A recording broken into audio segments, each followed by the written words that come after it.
A critical part about helping students succeed in our courses is demonstrating a growth mindset.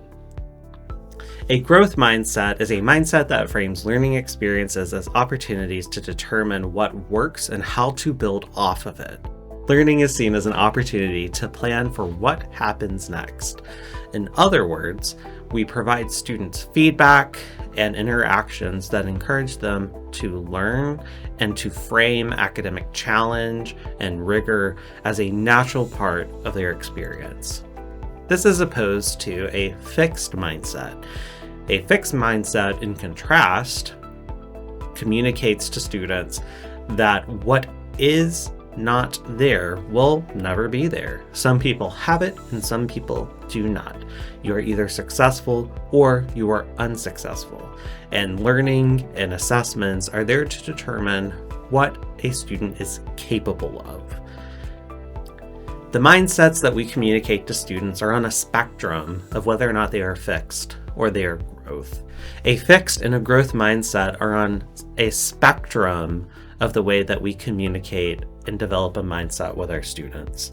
There are going to be assessments and activities that do in some way measure a capacity to do an activity or to think about something. And there are going to be things like portfolios and other assessments that purely communicate growth and let students know that this is an opportunity for you to demonstrate how you've moved across this course.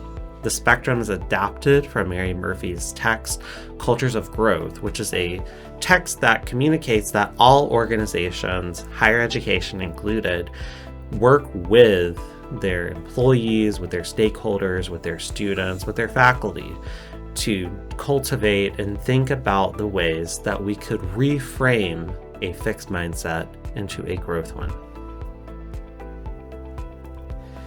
The ways that we can communicate and enforce a growth mindset with our students are through providing wise feedback, or what I like to call feedback that looks forward, rather than telling students what is not evident in the work that they submit to us.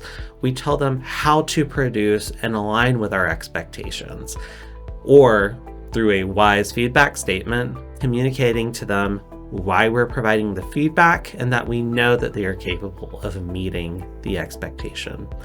We can normalize academic difficulty, so that is going to look like telling students that it is expected that they're going to use supplemental resources or they're going to seek help.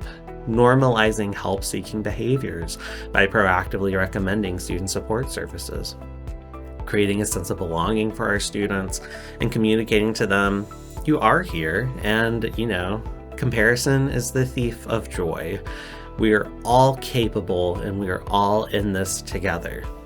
Leveraging assessment wrappers or providing opportunities to close feedback loops by having students reflect on how they have prepared for assignments or how do they feel like things went, and validating those perspectives.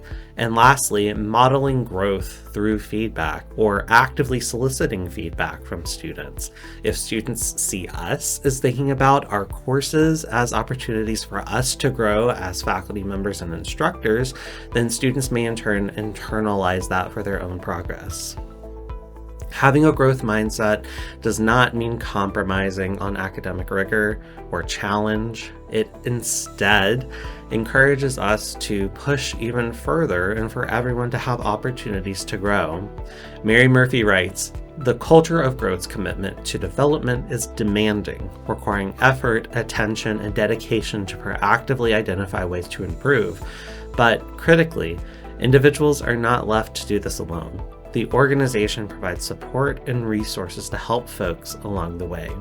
We are asking the folks that we work with to grow, to develop, and communicating that that's going to be a part of our process, but we are here to support you in that process.